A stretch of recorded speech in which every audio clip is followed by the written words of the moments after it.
C'est pour cela que j'ai commencé avec les passages de 1 Corinthiens chapitre 2, versets 9 à 10. Ce sont des choses spirituelles.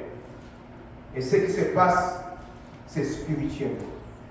J'ajoute un autre passage qui est dans Ézéchiel chapitre 33, verset 7. Ce passage nous dit: Et toi, fils de l'homme, je t'ai établi comme sentinelle sur la maison d'Israël. Tu dois écouter la parole qui sort de ma bouche et les avertir de ma part. Et les avertir de ma part. Au début, j'ai donné un passage. Dieu cherche deux catégories de personnes. La première catégorie, c'est dans Jean 4, versets 23, 24, les adorateurs.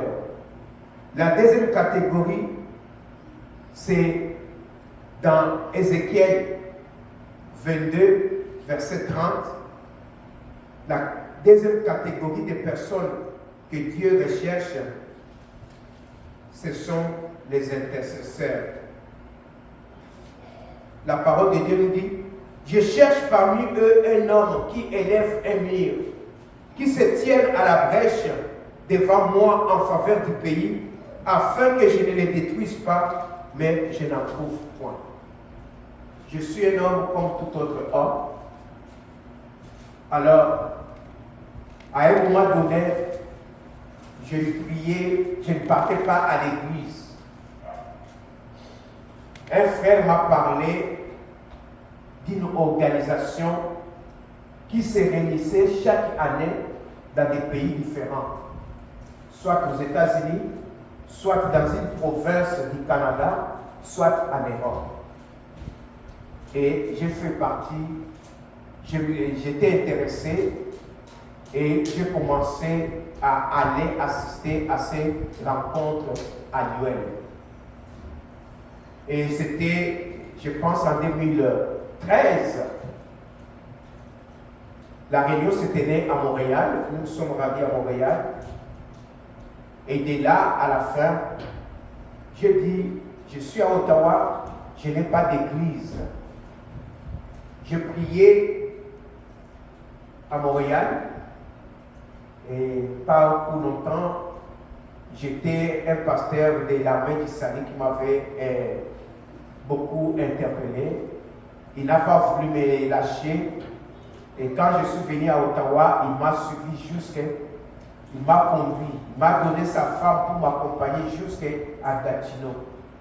Chez un pasteur appelé Denis Plante. Il était charismatique. Quoique il était dans l'armée du salut, mais il était charismatique. De là, un jour, un prophète est venu. Il était de Montréal. C'est un prophète international. Alors, il a donné une prophétie disant que dans cette salle, il y a un pasteur qui est là. Il n'a pas d'église, mais il est pasteur. Même s'il ne se connaît pas, il est pasteur. Je n'étais pas intéressé, ça ne me disait rien. Et finalement, il a dit: frère, tu te mets des mots. C'est de toi qu'il s'agit. Il a prié pour moi. Intérieurement, je me disais, comme j'aime soutenir l'œuvre de Dieu, c'est pour cela qu'il a dit cela, parce que je préférais soutenir l'œuvre de Dieu. J'ai fait mes voyages et un peu d'argent qu'on peut avoir pour soutenir l'œuvre de Dieu, que ce soit au Congo, que ce soit ici. Alors, quand je leur ai dit que je n'ai pas d'église, ils m'ont dit: non, il y a un pasteur qui est ici, il est congolais et il a une église à Ottawa. On te met en contact. C'est un pasteur, un serviteur de Dieu, ainsi de suite. Ils m'ont présenté ce pasteur-là. Et nous sommes rentrés à Ottawa. 2 semaines après, j'ai dit à ma femme: d'aller dans cette église-là. Nous sommes partis et les premiers jours que nous sommes arrivés, il y avait une sœur, une femme qu'on connaissait depuis le Congo. Et quand nous sommes arrivés dans cette église, cette femme-là a quitté l'église. Elle a quitté l'église. Parce que son mari et moi, nous travaillons dans la même société de l'État. Et quand ils sont venus ici, la femme a changé. Elle a pris l'ami de son mari et elle a chassé le mari que moi que je connaissais. Alors, elle a fui l'église. Quelque temps après, on priait, on partait. Je ne voyais pas la femme du pasteur. Et d'après certaines indiscrétions, on dit non, c'est une païenne. Cette femme-là ne vient pas, ainsi de suite. Un jour, un dimanche, la femme est venue à l'église. J'ai entendu, on disait, la femme du pasteur est là. À la fin, je suis allé pour la saluer aussi. Et en tant qu'Africain, j'ai dit, bonjour maman pasteur. Et sur les champs, cette femme-là m'a dit, ne m'appelle plus jamais maman pasteur. Voici mon nom. Appelle-moi par mon nom. Ça m'a tiqué un peu. Comment elle ne veut pas que je l'appelle maman pasteur? Qu'est-ce qui ne va pas? Alors, ce que j'entendais des gens, c'est une païenne commençait à prendre de la place en moi. Effectivement, il se peut que le pasteur a fait un mauvais choix et qu'elle s'est mariée à une païenne. Là, c'était la première situation. J'ai rencontré ce pasteur-là à Montréal. On m'a présenté, il y avait un bon témoignage. Et les jours où j'ai rencontré la femme de ce pasteur, je l'ai saluée. Elle m'a dit, ne m'appelle pas maman pasteur, ainsi de suite. Le temps passe, je commence à prier. Je prie pour le couple du pasteur et je prie pour l'église dans laquelle je suis. Un jour, je reçois en vision un message. Je vois le pasteur devant un cercueil avec des femmes de chaque côté. Les deux femmes voulaient qu'on ouvre les cercueils, on enlève les linceils, et le pasteur refusait. J'ai trouvé ça un peu banal, anormal. Je parlais au pasteur. Moi, je parle au pasteur. Quand j'ai un message, je ne défends pas le message, mais je libère le message tel que je l'ai reçu. Je dis, pasteur, j'ai quelque chose. Ce jour-là, il était venu à la maison et nous sommes entrés, on était entre Ottawa et Elmer, nous sommes entrés dans la maison, dans une des chambres à Elmer, parce qu'il y avait des gens au salon. Voici ce que j'ai eu. Y a-t-il quelque chose? J'ai vu et il y avait des femmes, mais vous ne vouliez pas qu'on ouvre les cercueils. Qu'est-ce qui se passe? Non, frère, tu sais, c'est que c'était quelque chose qui est venu comme ça. Tu sais que Dieu parle par. Dieu peut parler, le diable peut parler, peut-être ce sont nos pensées, et il n'y a rien. Et ok, merci pasteur, l'essentiel que moi j'ai libéré. Je ne suis qu'une sentinelle. Je reçois ce que le Seigneur dit et je les rapporte tel que je les reçu. Le temps passe, un jour c'était un après-midi. Agenouillé au chevet de mon lit, je priais, je reçois un message. Le Seigneur me dit, écris ce message. J'ai écrit les messages, c'était presque 4 pages. Il me dit, tu vas libérer ces messages que devant les pasteurs et sa femme. J'ai vu les pasteurs, je lui ai parlé.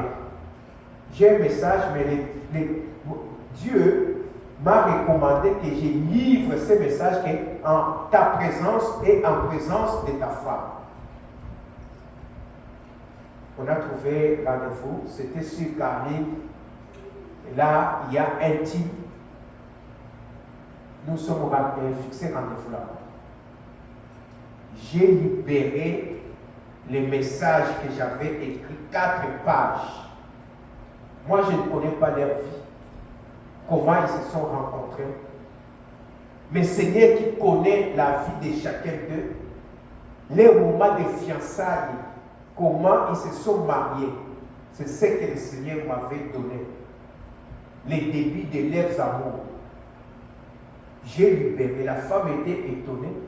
Et finalement, le pasteur m'a dit, frère, est-ce que tu peux tirer une copie de ces messages et me les donner? Je ne sais pas si la femme aussi avait demandé. C'est ce que j'avais fait. J'ai tiré des copies. Je leur ai donné ces messages que j'avais reçus de la part du Seigneur. Quand ils étaient encore fiancés et comment ils marchaient.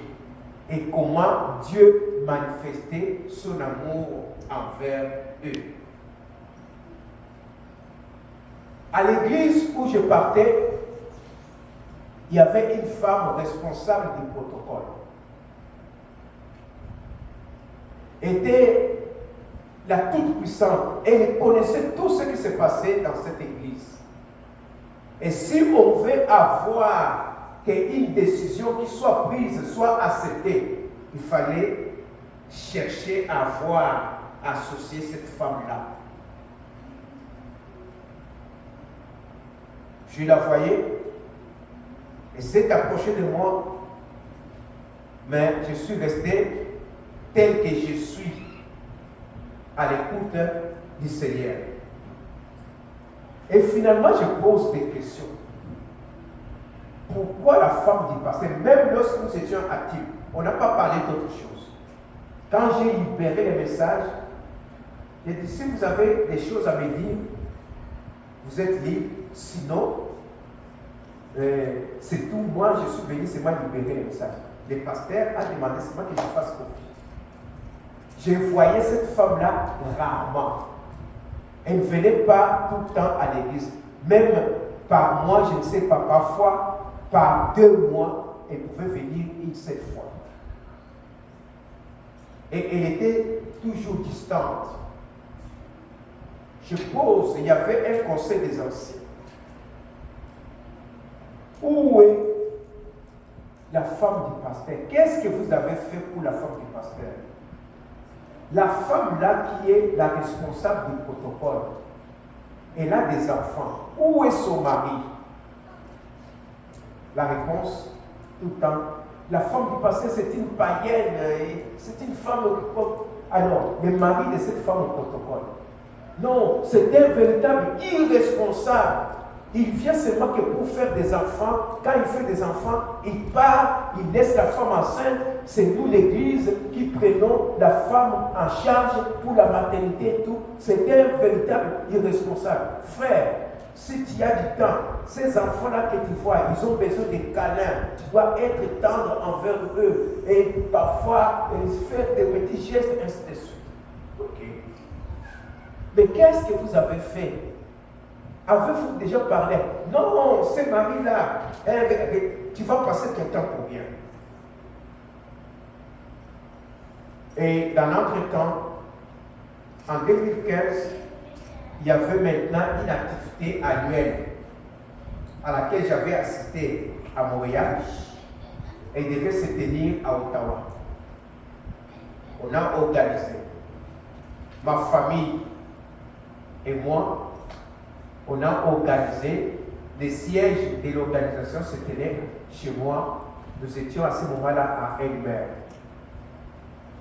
Je sais que ça vient ramasser des canettes pour trouver de l'argent afin de financer ces grands événements.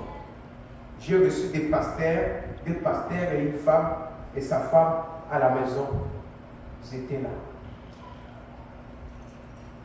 Les pasteurs de l'église ne les ont même pas reçus. Et ils avaient peur d'y aller. Ils ont organisé des événements. On a fait, je pense, c'était la première fois pour qu'on achète des polos, qu'on fasse des choses spéciales. Après cela, j'ai rencontré un jour à l'église les maris de la femme, la responsable du protocole. À l'église. On m'a dit que c'est lui. Je lui ai parlé par la grâce de Dieu. Je dis, papa, ça fait longtemps que je suis ici, je ne te vois pas. J'entends parler de toi. Qu'est-ce qui ne va pas? Non, j'en ai assez parce que toutes les personnes que je rencontre parlent que de mal de moi. Alors, je suis désolé, je dis, je ne suis pas tout le monde, moi. Parle-moi. Moi, je suis Gaston. Et je m'approche de toi. Quand c'est poussé par le Saint-Esprit, il y a toujours une ouverture. La personne a accepté. Il m'a parlé. Alors je lui ai dit, peux-tu accepter que j'organise une rencontre entre toi et ta femme chez moi à la maison le dimanche prochain? Elle ne va pas accepter. Je dis, non. Moi, je n'ai pas besoin que tu me dises, elle ne va pas accepter. Est-ce que toi, tu es d'accord? Elle a dit, oui, le dimanche prochain, je serai là, je suis d'accord. Je dis, le reste, c'est entre moi et Dieu. On s'est mis dans la prière, j'ai appelé la femme, elle m'a fixé un rendez-vous chez elle, je suis parti, c'était une nuit, je lui ai parlé, et par la grâce de Dieu, elle a accepté que le dimanche prochain, après les cultes, elle devait venir chez moi. J'ai parlé à un ancien de l'église. J'ai dit, voici ce que je compte faire. Comme vous êtes des anciens, moi je suis membre. Je voudrais qu'il y ait un ancien qui vient aussi chez moi pour cette rencontre. Il a accepté. Alors le dimanche, après les pites, l'ancien est venu avec sa femme, moi, mon épouse, et le monsieur en question et la dame en question. La dame était transportée par l'ancien et moi, j'ai transporté le monsieur. On est arrivé chez moi à la maison. Après le manger, on a prié. J'ai demandé à l'ancien et à mon épouse d'aller au sous-sol. Nous avons laissé le monsieur et la femme au salon. Je leur ai dit, si ça va péter, c'est fou. Si ça, alors on vous laisse. Quand nous sommes descendus au sous-sol, j'ai dit à ceux-là qui étaient là, nous passons du temps dans l'intercession, nous les soutenons dans la prière. Une heure après, nous sommes remontés, nous avons trouvé l'homme et la femme dans leurs amours.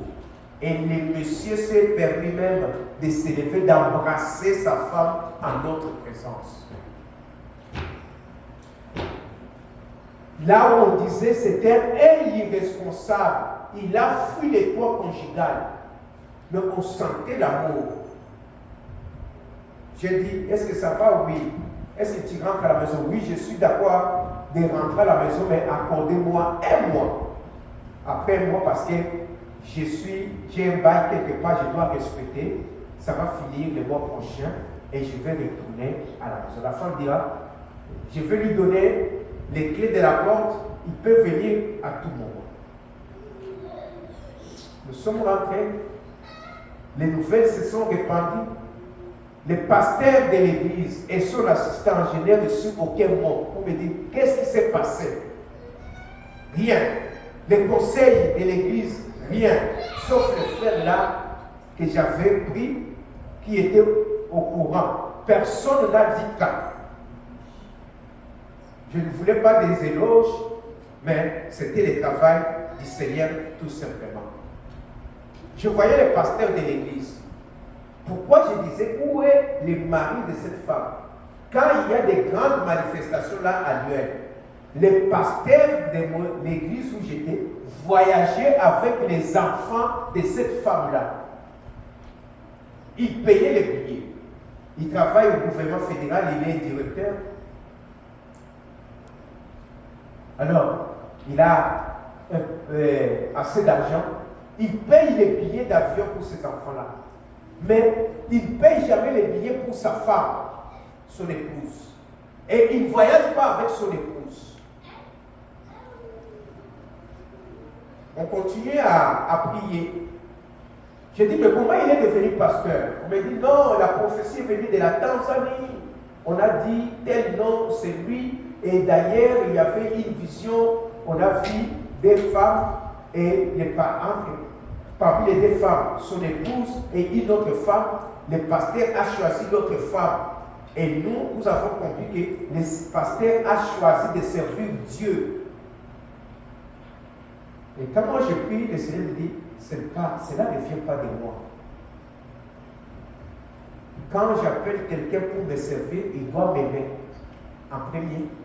Et après, il doit aimer sa femme. Et le ministère vient en troisième lieu. Quand quelqu'un met, il dit qu'il a mis le ministère avant sa famille, c'est qu'il n'est pas dans ma volonté. Quand les pasteurs quittent la maison, chaque jour, du matin jusqu'au soir, je suis dans le ministère, il ne s'occupe pas de sa femme, de ses enfants, ce n'est pas dans la volonté du Seigneur. Alors je continue à prier, j'ai dit à quelques-uns, est-ce que vous êtes sûrs de cette vision-là? Est-ce que ça vient de la part du Seigneur? Ils ont commencé à m'appeler pour que je fasse partie des anciens de l'église. Mais quand je priais, le Seigneur me dit, non. Je t'ai confié quelque chose, va jusqu'au bout de ce que je t'ai confié. Et j'ai refusé. Et à ce moment-là, quand j'ai parlé, j'ai commencé à dire, veillez avec les visions que vous avez, vous devez avoir le discernement des esprits pour savoir si cela vient de la part du Seigneur. Personne ne voulait accepter. Je ne peux pas défendre la parole de Dieu. Je laisse la parole de Dieu telle qu'elle est sortie. Après des temps, il y a eu un jour un message. Non, avant cela, je suis parti au Congo. J'étais au Bas-Congo, j'ai dédouané les conteneurs, j'ai rentré celle dans une voiture que je voulais vendre. Je ne sais même pas pourquoi je suis parti à Kinshasa. Sur la route de National 1 du port pour arriver à la capitale, la route est étroite. Et j'y prête attention. Il y avait un camion remorque devant moi. La route est souvent en zigzag. J'ai bien regardé. Mes frères et sœurs, j'ai regardé devant moi. Je suis conscient que la route là est mauvaise. J'ai vu qu'il n'y avait pas de véhicule devant moi, devant les camions qui venaient en sens inverse. Je me suis engagé pour dépasser les camions remorques afin de continuer. Arrivé au milieu du camion, je vois une voiture venir en sens inverse, à vive allure.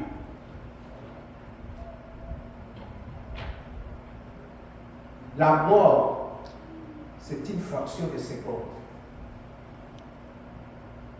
Si j'ai foncé à droite, j'entrais sous la remorque.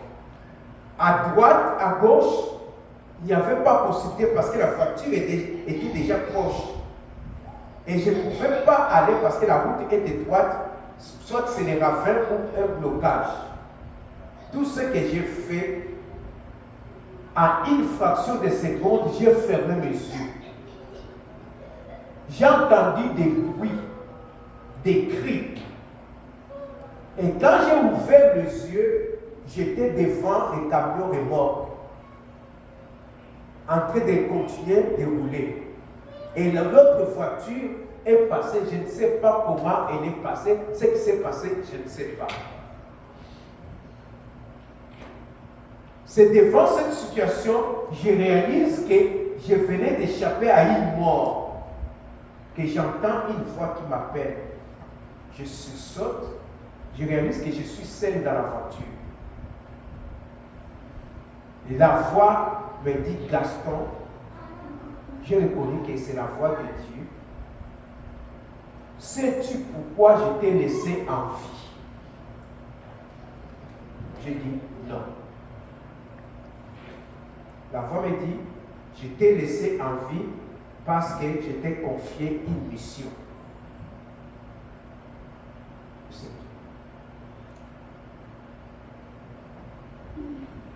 J'ai continué, je suis arrivé à qui?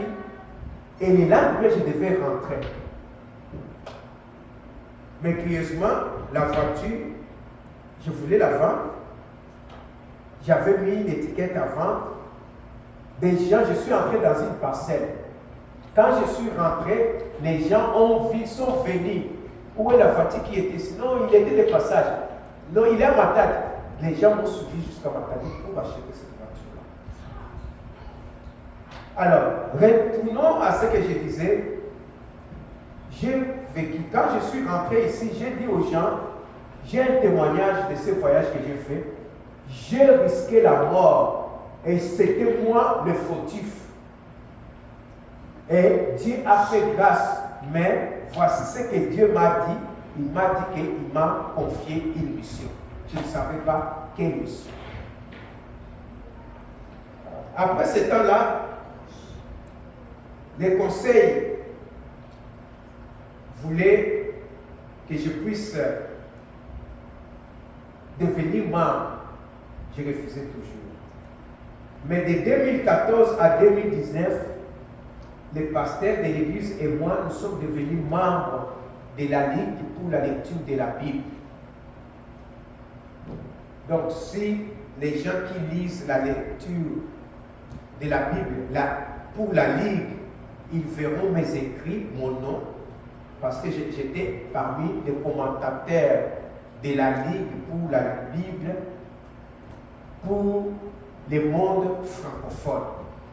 C'était imprimé en Suisse, donc ça a circulé dans tous les pays francophones de 2014 à 2019. Il y a eu du moment, j'ai dit, mais je parle au pasteur. Qu'est-ce qui se passe dans cette église? Le mari, après un mois, le mari de cette dame-là est retourné à la maison. Les gens étaient contents. Le pasteur ne m'a rien dit. Un mois après, le mari est venu me dire, Papa Gaston, ça ne va pas, je vais quitter la maison. Pourquoi tu quittes la maison? Non. Les premiers jours, j'ai été reçu, j'ai dormi dans ma maison comme en tant que mari, époux. Mais après cela, les choses ont changé. Je n'ai pas accès à l'Internet. Les enfants refusent de me donner les codes. Et quand je dors dans la chambre, la femme quitte la chambre pour dormir au salon, soit au sous-sol. Je dis non. Pourquoi ça? Le dimanche, je vois la femme après les culte, je dis, mais qu'est-ce qui ne va pas? Ton mari se plaint. Ce jour-là, vous étiez contente, mais pourquoi ce changement? Il me dit, non, je me suis laissé tromper. Je me suis laissé tromper. C'est pour cela, non, je regrette. La personne qui vous a invité, c'était moi. Donc c'est moi qui vous ai trompé. Je vous ai trompé en quoi? J'ai vu l'attitude de la femme tout autre.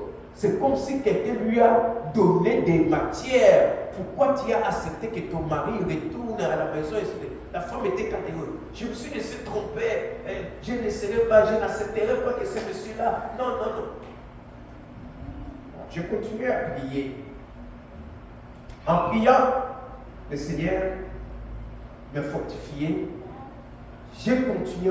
Moi, j'ai foncé auprès du pasteur. J'ai parlé qu'avec le pasteur. À chaque fois que j'ai rencontré le pasteur, je lui parle de la vie de l'église et de cette situation-là. J'ai dit, est-ce qu'on peut organiser des rencontres? Que la femme soit là, les maris soient là, vous, le pasteur, avec quelques membres des anciens, pour qu'on décante cette situation. Ça n'honore pas l'église. Nous sommes là. Comment on ne peut pas trouver une solution à ce problème? Ok? Comme tu le penses, on peut organiser. On organise des rencontres. Le mari qui m'a parlé beaucoup de choses, à un moment donné, le mari ne voulait plus parler parce qu'on lui avait donné la option. Si tu veux avoir des faveurs dans cette maison, tu te tais, tu parles. Si tu parles à Gaston, tu n'auras plus rien dans cette maison. Le mari était dans les cliniques. Le pasteur directeur dans la fonction publique fédérale. Les choses ont changé. J'ai prié et j'ai demandé, le Seigneur me dit, vas-y, continue. Le pasteur me dira un jour, frère Gaston, tu sais, la femme que j'ai à la maison, c'est une épine dans les talons de ma chaussure. Et comment ça? Ta femme? Comment elle est devenue une épine? Oh, c'est ça. Donc, il n'y avait plus d'amour de ce côté. J'ai demandé la grâce de tous les pasteurs. Et plus je parlais du pasteur, les autres pasteurs de Montréal, Alberta, États-Unis, avec qui on s'est rencontrés dans les rencontres annuelles et chaque jour on méditait, on faisait le partage de la parole, se sont emportés contre moi. Comment lui qui n'est pas pasteur peut-il parler au pasteur de la sorte? C'est nous qui devons faire ce travail, pas lui. J'étais chosifié, insulté. Pourquoi? Parce qu'en 2018, il y avait eu une assemblée générale à l'église. On devait parler dans l'assemblée générale ce qui ne va pas et comment jeter de nouveaux jalons pour l'avenir. La femme du pasteur venait de temps à autre. Alors ce jour-là, on a donné la parole aux membres. Et avant l'assemblée, on est encore venu me dire, est-ce que tu ne peux pas accepter de devenir membre? J'ai dit non, le Seigneur ne m'a pas encore autorisé. Ce jour-là, j'ai demandé la parole, j'ai donné la référence des Actes 1, verset 8.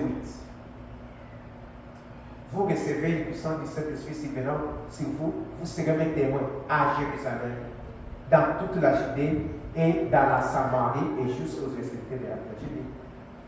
Je me pose la question, comment nous prions?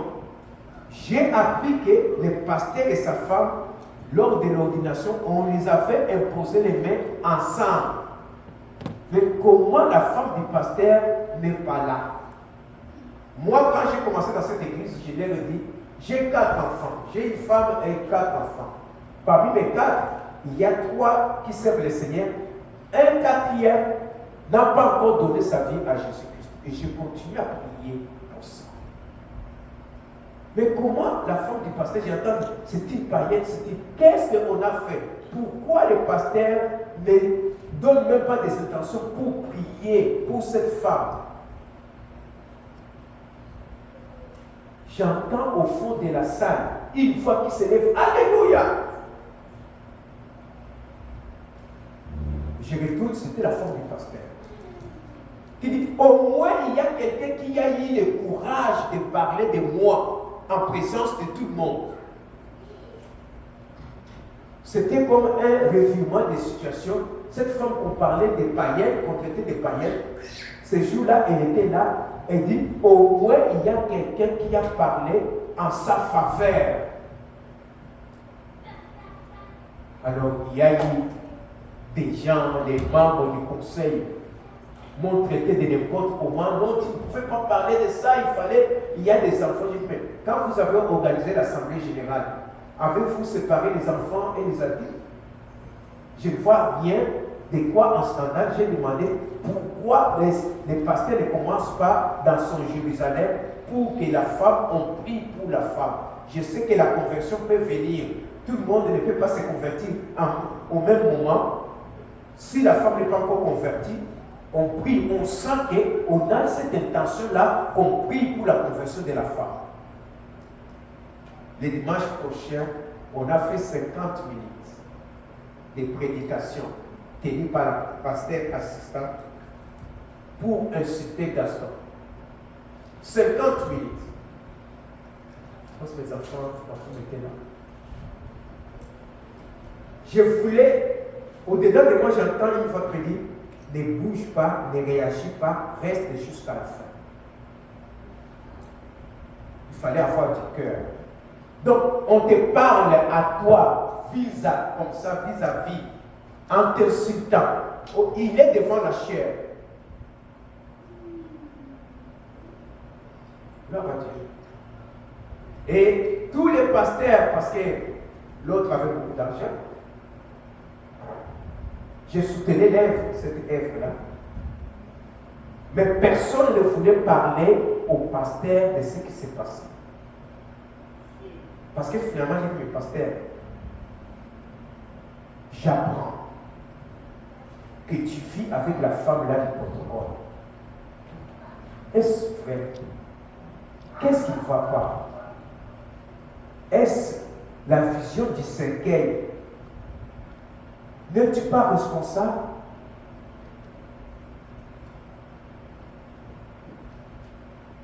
Et quand j'ai parlé de la sorte, il y a eu, c'est comme un voile est tombé dans cette église-là. Il y a certaines personnes qui ont commencé à réagir, qui sont venues me voir. Frère Gaston, mais ce que tu as dit là est vrai. Ainsi de suite. Les choses ont commencé à bouger. Et il y a une personne qui a donné l'idée, est-ce qu'on ne peut pas faire un petit comité pour soutenir, pour prier? J'ai dit oui. Un jour, la femme du pasteur est venue. C'est la première fois que j'entends cette femme-là prier et lire la position. On va parler d'une païenne, mais cette femme, c'est une chrétienne. C'est une chrétienne. Et la femme dira, elle voulait me rencontrer, j'ai dit non. Si je la rencontre, on va dire que ce que je reçois vient d'elle. Je ne veux pas la rencontrer en privé pour parler, pour qu'elle me dise ces dons et là, non. Jusqu'à ce que cette affaire prenne fin. J'ai envoyé la personne à qui elle m'avait envoyé, j'ai dit, jusqu'à ce que la situation aille jusqu'à la fin. Parce que si je te rencontre, tu vas me dire certaines choses, on va dire, c'est parce que tu l'avais rencontré que tu as. Laisse-moi aller tel que Dieu m'utilise. Et là, je suis convaincu que ça vient de Dieu. Ces jours-là, cette femme-là a prié, a parlé. Je dis non. Alors, il y a quelque chose. Elle n'est pas pareille. Elle dira, frère, ça fait des années, devant tout le monde, que je n'ai jamais vu mon mari se mettre à genoux dans notre maison prier. Je dis, mais comment? Il est pasteur, tu dis que tu n'as jamais vu ton mari prier. Je suis sincère, je ne l'ai jamais vu prier à la maison. Wow. Je parle au comité de cette réunion annuelle, personne. Des insultes. J'ai eu beaucoup de choses. Si dans ma vie, les jours qui étaient la plus sévère, c'était au Congo, je n'étais pas encore marié, on m'avait insulté. Qui est Gaston, l'enfant des chiens? C'était l'injure la plus grave pour laquelle je voulais me venger en tant que païen, bien sûr. Mais cette fois-ci, je vois la véhémence des hommes de Dieu, des serviteurs de Dieu qui se sont ligués pour dire qui suis-je pour parler à un pasteur. Et pourtant, j'étais là pour les soutenir dans l'intercession, j'ai prié. Ce n'est pas moi qui me suis présenté. La Bible dit que je suis une sentinelle. Je dois recevoir ce que Dieu me donne et je le transmets. Ils étaient là, Dieu pouvait leur transmettre le message. Et pourquoi il m'a utilisé? Et c'était un moment très difficile. Mais par la grâce de Dieu, il y avait des frères, il y avait d'autres pasteurs des assemblées de Dieu au Congo qui étaient au courant, qui me soutenaient dans la prière. On a pu passer ce temps. En 2018, j'ai encore voyagé, je suis au Congo. J'ouvre ma boîte courriel, je vois le message de la police. La police d'Ottawa me dit, M. Gaston, à dater de ce jour où tu reçois ce message, interdiction formelle de rencontrer le pasteur tel ou de s'approcher de lui. Donc le pasteur est parti m'accuser à la police. Moi, je suis membre de son église. Il est parti m'accuser à la police.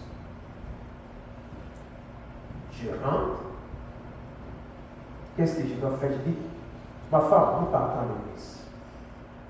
Mais la police me dit, nous partons à l'église. Je vais tout faire pour m'éloigner de la présence du pasteur. Je m'approcherai là, mais j'ai besoin d'être dans la présence du Seigneur.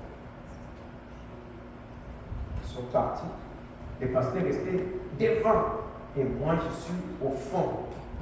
Et quand le culte termine, je sors, je suis à l'écart.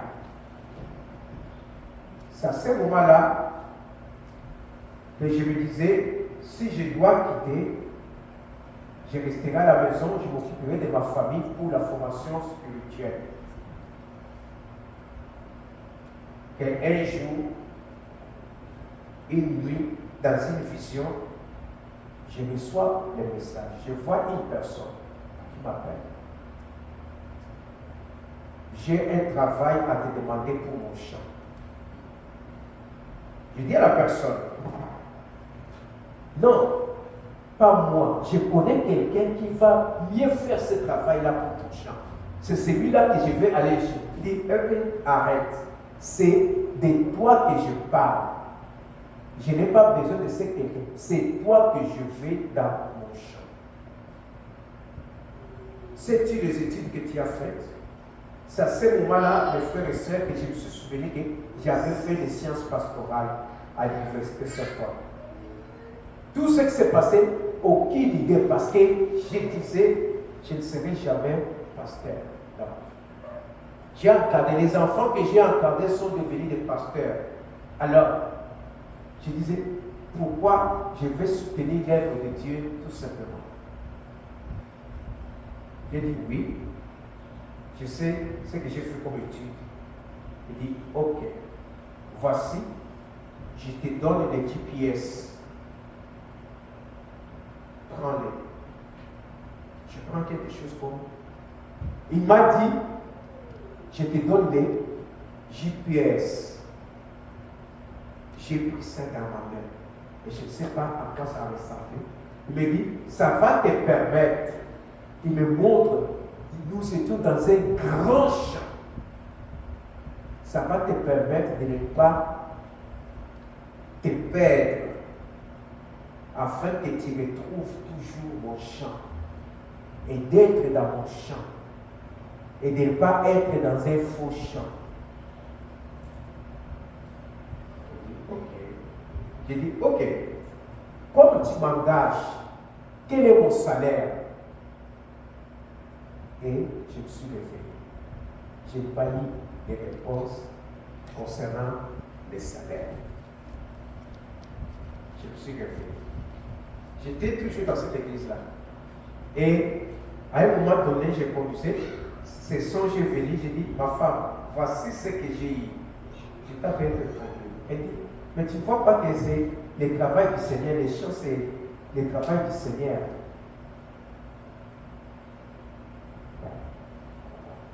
Alors, je dis, j'ai prié le Seigneur. J'ai dit, je vais quitter maintenant l'église. J'ai dit à ce petit couple-là, je quitte l'église. Ils disent, si tu quittes l'église, nous aussi nous quittons. Non, c'est moi qui suis en problème, je quitte l'église. À la fin du mois, je vais quitter cette église. Si tu quittes l'église, nous allons te suivre. Alors, le dernier dimanche du mois, nous sommes rencontrés, je dis, je vais demander la parole à l'église pour dire au revoir aux membres de l'église de ce temps que nous avons passé ensemble. Il y avait des Congolais, 30% des Congolais et 70% des Rwandais, femmes et hommes. Et parfois on se réunissait chez ce bien-aimé qui est rwandais.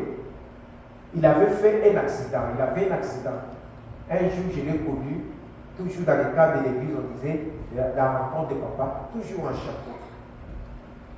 Mais comme c'était la première fois que je sois en sa présence, il dit, frère Gaston, moi je suis toujours avec mon chapeau. Je dis, pourquoi?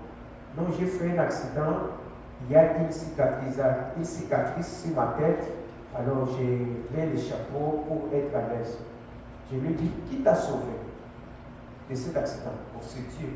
Mais tu sais qu'il y a d'autres personnes qui peuvent avoir des handicaps, d'autres problèmes. Par cette cicatrice-là, ils verront la gloire de Dieu. C'était comme un voile qui venait de tomber. En présence du pasteur et des diacres et consorts. Il dit, je vais commencer à enlever mon chapeau.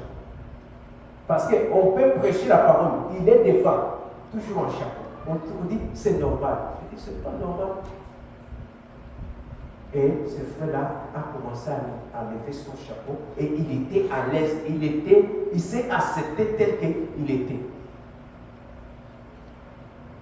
Alors, je pense qu'il y avait une top parmi nous, du côté congolais, qui a informé que les dimanches, le frère Gaston va demander la parole. J'ai demandé la parole, j'ai écrit, on me l'a refusé. Je suis parti voir la responsable, la présidente du conseil, dit, maman, je voudrais prendre ce qu'il faut. Vous pouvez me donner même 2 minutes pour dire un mot à l'assemblée. Ce n'était pas pour citer qui que ce soit, mais pour dire merci et je quitte. Le pasteur assistant a pris la parole. Si quelqu'un a quelque chose, il doit attendre jusqu'à la fin du culte. J'ai compris que c'était un non-recevoir. Nous sommes levés. Et j'ai vu d'autres membres qui se sont aussi déplacés. Nous avons quitté l'église. Nous sommes allés dans un... Où est-ce que nous allons partir? Dans un truc là de team vers Alpha. Je lui ai dit, je n'ai pas d'église. Vous m'avez suffi. Qu'est-ce que vous voulez? Non. Est-ce qu'on ne peut pas, même en ligne, commencer à prier, à se rencontrer en ligne? J'ai dit, ok, ça ne pose pas de problème. Une femme, elle est rwandaise, que j'apprécie beaucoup. Elle a 2 enfants, un garçon et une fille. Si elle entend ce message, elle se souviendra. Elle dit, non, on doit commencer une église. On doit commencer à 12h45. Et je vois que tout le monde était content. Il dit, oui, on commence une église. Je dis, ce que j'ai eu comme vision. Donc, je vois les choses aller. Alors, la première rencontre, nous sommes réunis à Elmer. La deuxième rencontre, c'était chez moi. On avait déjà quitté Elmer, on était à Sitville. La troisième rencontre, c'était chez cette sœur rwandaise qui avait loué une salle. Et dès là, on a dit, on ne va pas continuer comme ça. Les frères là, dont j'ai parlé du chapeau, dit, on doit louer une place en permanence. On a loué une salle à Saint-Denis, vers l'université d'Ottawa. d'Ottawa. C'est là où on a commencé à prier. On a commencé à prier et la femme du pasteur, je ne la voyais plus parce que quand j'ai dit je vais quitter, on a parlé à certains pasteurs qui voulaient que j'aille prier dans leur église. J'ai dit non, si je quitte, je vais rester à la maison jusqu'à ce que le Seigneur me dise quoi que ce soit. Après quelques temps, parce qu'on avait 2 heures, on ne dépasse pas. Si vous dépassez, vous payez. J'ai commencé à faire les tours des églises pour chercher. Je suis parti à Parkdale pour chercher une église. J'ai trouvé le pasteur, il m'a dit, si tu veux, vous commencez à 17h. Parce que nous commençons le matin, il y a les Ukrainiens, après les Ukrainiens, il y a, je pense, les Chinois, les Éthiopiens, et vous serez. Si tu ne veux pas, j'ai une autre église, et il y avait des Chinois qui ont quitté, et vous pouvez, je peux vous montrer. Si tu viens avec quelques membres de ton église, je te conduis. On a pris rendez-vous un samedi. Nous sommes entrés par là, derrière. Et nous sommes entrés par ici.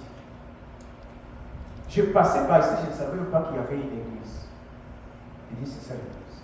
Je voulais refuser. Mais, il dit que je dois combattre. Je suis enfant de Dieu.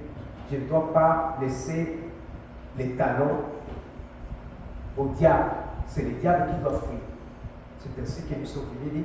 Qui sont les autres? Non, ce sont des unitaristes. Ils prient le matin. Il y avait des Chinois qui priaient avec la même foi que nous, qui ont acheté leur place, et ainsi de suite. C'est ainsi qu'on a commencé ici, dans cette église. Et avant cela, ma vie spirituelle, j'ai grandi dans l'intercession. Et j'ai fait, avant de venir au Canada, 3 ans en tant que président du conseil paroissial. Je n'ai jamais été pasteur. J'étais qu'intercesseur, j'ai assisté aux réunions, et ainsi de suite, j'étais formé. Je suis parti alors à Orléans, demander un aîné de la foi. Comment on dirige une église? C'est bien aimé m'a reçu, on a parlé. À la fin, il m'a dit quelque chose. Il m'a dit, Frère Gaston, toutes les personnes qui ont quitté avec toi l'église ne vont pas rester avec toi. Dieu a fait cela parce qu'il savait que si c'était toi seul, tu n'allais pas accepter à devenir pasteur et tu n'allais pas te donner la peine de chercher une église. C'est pour cela qu'il a mis ces gens-là devant toi. Mais ils vont, d'un moment à un autre, quitter. C'était à la fin, au moment où on voulait se saluer pour le départ, qu'il a reçu ce message-là, qu'il m'a livré ce message-là de la part du Seigneur. C'est ainsi que l'église a commencé. Et un jour, nous étions chez moi, on dit, mais pourquoi on a commencé l'église? Vous avez dit qu'on commence l'église. La sœur est là. Vous avez décidé. Vous m'avez même mandaté de chercher les noms de l'église. Nous avons donné les noms. Mission, parce que je sais que j'avais reçu la mission. Je ne savais pas, mais maintenant, évangélique. J'accepte les charismatiques, les pentecôtistes. Je veux être évangélique, demeurer que dans la parole de Dieu. Me concentrer que sur les évangiles, la parole de Dieu. Pas des choses extra. Je sais que les dons spirituels sont là, les charismes sont là. Et il y a ça, il y a la délivrance. Je suis là, mais je suis évangélique.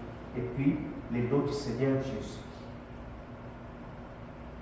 Et quelques temps après, ces membres qui étaient là, avec qui nous avons quitté, sont partis. Et il y a eu des étudiants, comme je faisais le travail des étudiants, beaucoup d'étudiants de la cité collégiale qui remplissait cette salle.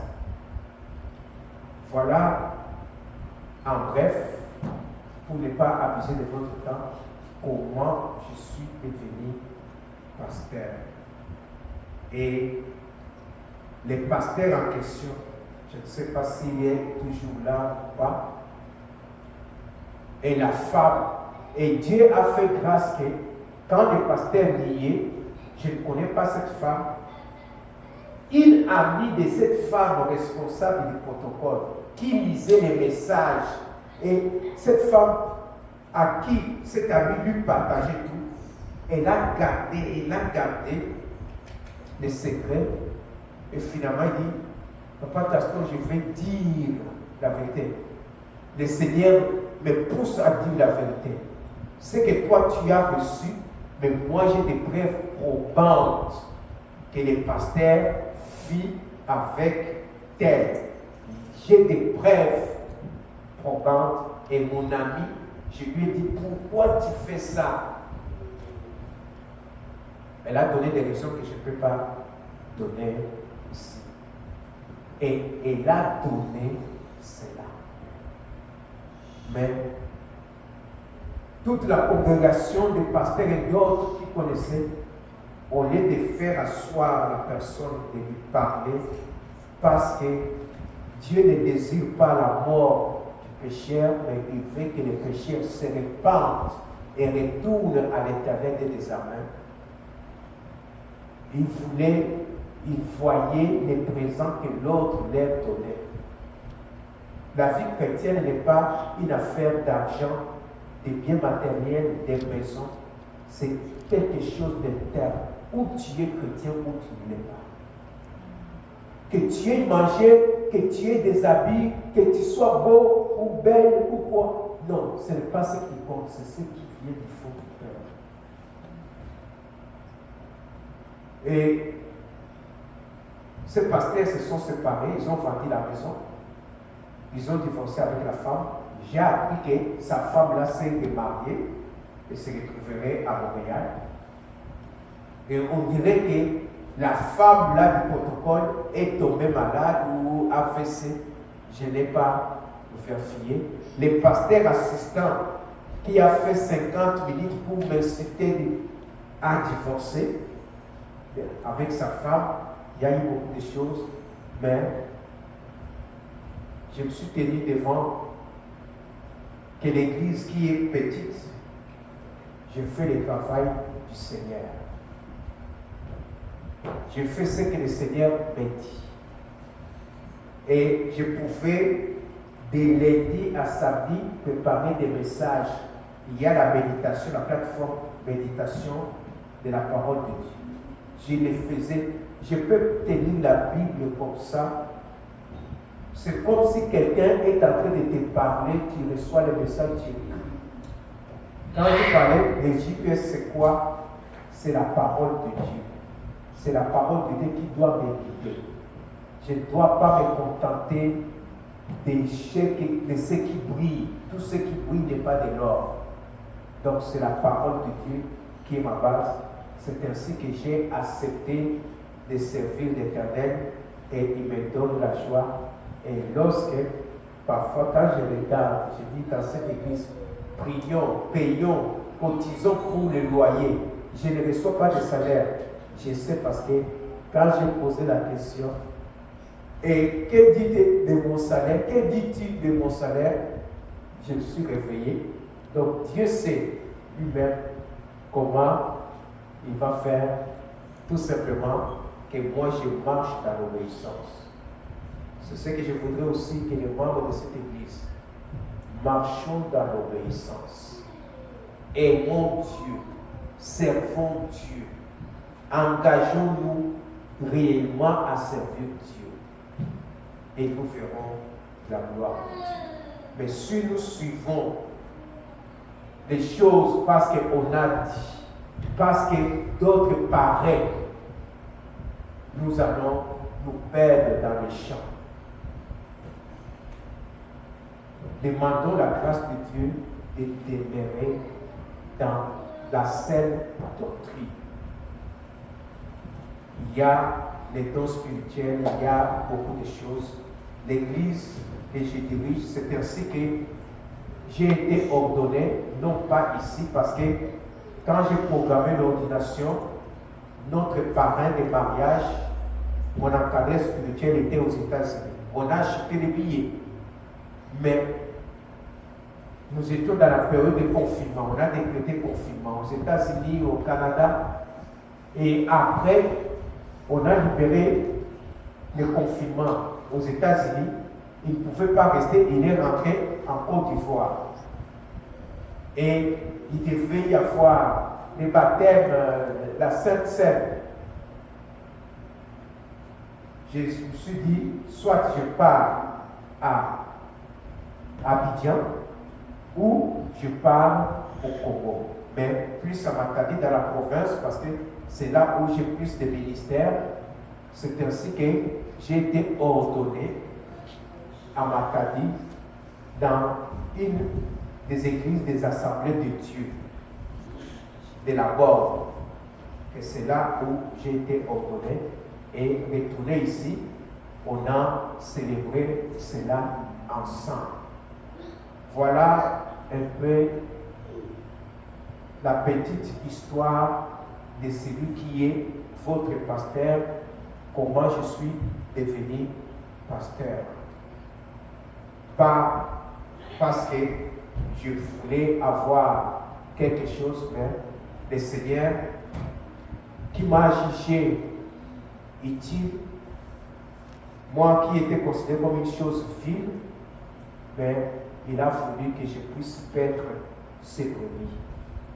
Et j'ai accepté de faire cette œuvre pour sa gloire, sachant bien qu'il y a beaucoup d'épines sur le passage, mais je ne compte pas sur ma force, mais par la grâce de Dieu, par celui qui m'a appelé et qui m'a équipé, nous allons nous en sortir, nous, moi et vous, ensemble, si nous demeurons dans le Seigneur et nous faisons confiance totale à l'Éternel Dieu des armées.